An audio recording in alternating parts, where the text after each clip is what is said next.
जैसे भारत जोड़ो यात्रा में श्री राहुल गांधी जी ने जो स्थिति थी उससे रूबरू कराने का काम किया।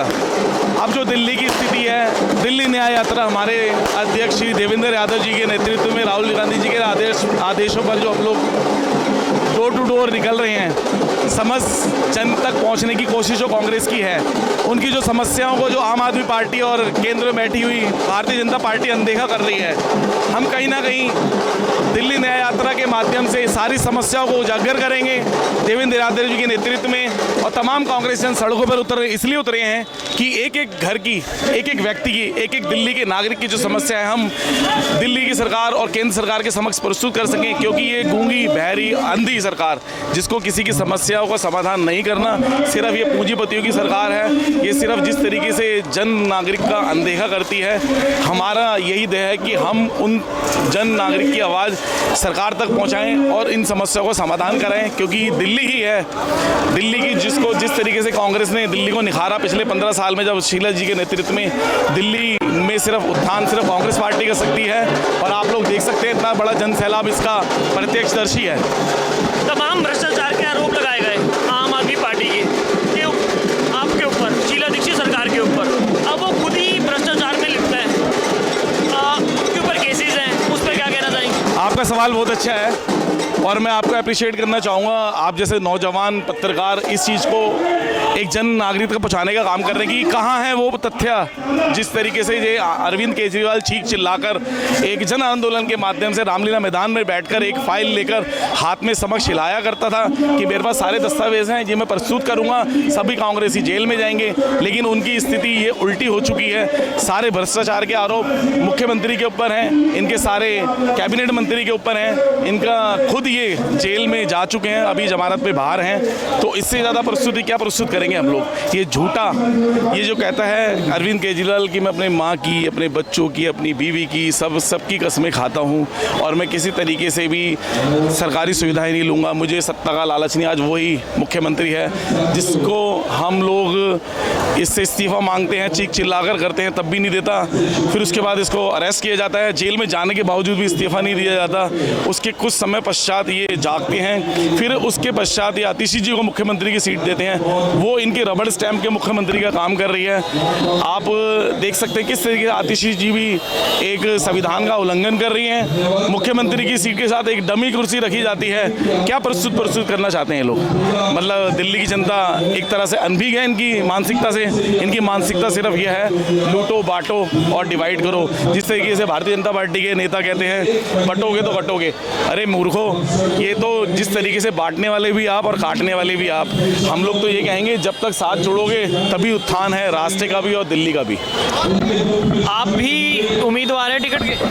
भाई साहब उम्मीदवार तो बहुत हैं, हम तो सिर्फ अपने आप को एक कार्यकर्ता कहेंगे। अरे आप तो युवा हो। नहीं, युवा जरूर हैं, बाकी शीर्ष नेतृत्व क्या डिसीजन लेता है उनके आदर्शों का पालन करने वाले में हमें तो सिर्फ सिंबल दिखता है। किसी को भी टिकट मिले, हमने जनाधार को लेकर धरातल पे काम करना है और ज़्यादा से ज़्यादा अगर इलेक्शन होंगे, जब भी इलेक्शन के माध्यम से हम लोग सिर्फ कांग्रेस पार्टी को जीत दिलाने के लिए काम करेंगे। अपने एक अमूल्य वोट का जरूर कांग्रेस पार्टी के लिए और अपने परिवार का, अपने जनमानस का समस्त जागरूकता के साथ साथ हर एक जनप्रतिनिधि को जागरूक करेंगे कि कांग्रेस के लिए वोट करें और आने वाला समय अपना होगा।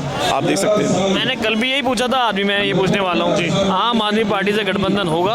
अगर होगा तो कितनी सीटों पर? नहीं, ये तो अपने पैरों पे फिर कुटारा घात करने वाली बात है। ये सवाल जो आप कर रहे हैं ना कहीं अपने लिए फांसी का बंदा खुद तैयार कर रहे हैं हम लोग। अगर इनसे हम गठबंधन करेंगे तो ये हमारी मूर्खता होगी, शीर्ष नेतृत्व की मूर्खता होगी।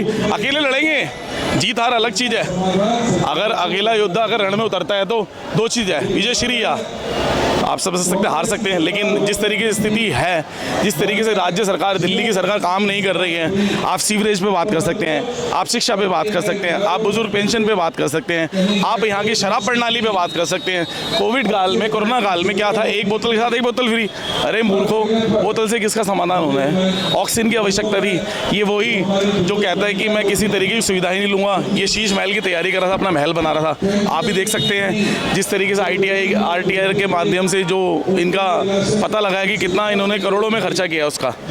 ये तो कहते थे हम एक आम आदमी है, ना सरकारी सुविधा, ना सरकारी गाड़ी, ना किसी तरीके की सुविधा नहीं लेंगे। आज देख सकते हैं इन्होंने तो एक नई प्रस्तुति प्रस्तुत कर दी है। मतलब इनके तो रावण के तो 10 सर थे, मैं कहूँगा मुख्यमंत्री केजरीवाल के तो 50 सर हैं। ये तो जिस तरीके से प्रस्तुति प्रस्तुत कर रहे हैं, जो सॉरी माफ़ी चाहूँगा, अपना शब्द बहुत बदल लूँगा मैं, बस शब्द कम पड़ जाएंगे इनके लिए बोलना। केजरीवाल साहब कहते हैं हमारे पास तो मुख्यमंत्री फेस है केजरीवाल साहब। अच्छा, कांग्रेस के पास तो कोई है ही। ये केजरीवाल जी कह रहे हैं मुख्यमंत्री का फेस है।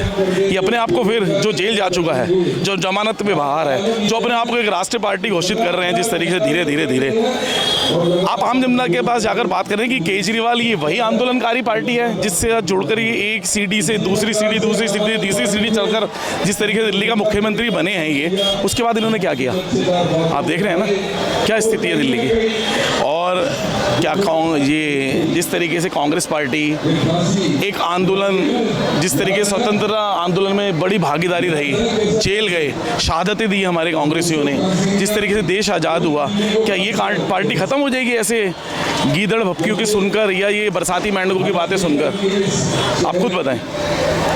अब आप ये बताइए, हरियाणा के अंदर जी आपने एक गठबंधन नहीं करा आम आदमी पार्टी से, जी 2 लाख से ऊपर वोट मिले। जी। अगर गठबंधन हो जाता तो 10 से ऊपर सीटों का फर्क पड़ जाता और सरकार आपकी बन जाती। अब वही उसी तर्ज पर क्या दिल्ली के अंदर आपको लग नहीं रहा है? नहीं, इस गठबंधन की, देखिए मैं राष्ट्रीय प्रवक्ता नहीं हूँ कांग्रेस पार्टी का जो इस सवाल का आपका जवाब दूँ, लेकिन अच्छा है शीत नेत्री जिस तरीके से अपना निर्णय लेता है, स्वीकार्य है। बाकी मैं यही कहना चाहूँगा दिल्ली में गठबंधन ना हो, हम स्वतंत्र होकर लड़ेंगे। अभी आप देख सकते हैं अभी लोकसभा इलेक्शन में जो 7 सीटों पर इलेक्शन हुआ, हम लोग तो घर में बैठे हुए थे, क्या रहा?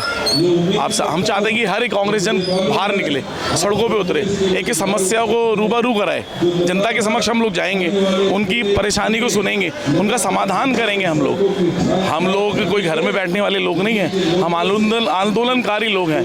कांग्रेस का एक जन एक सिपाही, एक आंदोलनकारी है। हम लोग घर में नहीं बैठेंगे और यही कहना चाहूँगा, ना गठबंधन हो, 70 सीटों पे कांग्रेस का प्रतिनिधित्व इलेक्शन लड़े, विजयश्री हमें मिलेगी जरूर। आप जनता के बीच जा रहे हैं न्याय यात्रा की तर्ज पर, आपके मुद्दे क्या होंगे? मुद्दे तो गिनाएं तो मेरे ख्याल से संख्या कम पड़ जाएगी, इतने मुद्दे हमारे पास, लेकिन प्रस्तुत करना कहीं ना कहीं हमारी प्रस्तुति थोड़ी ढीली है, मैं मानूंगा इस चीज़ को।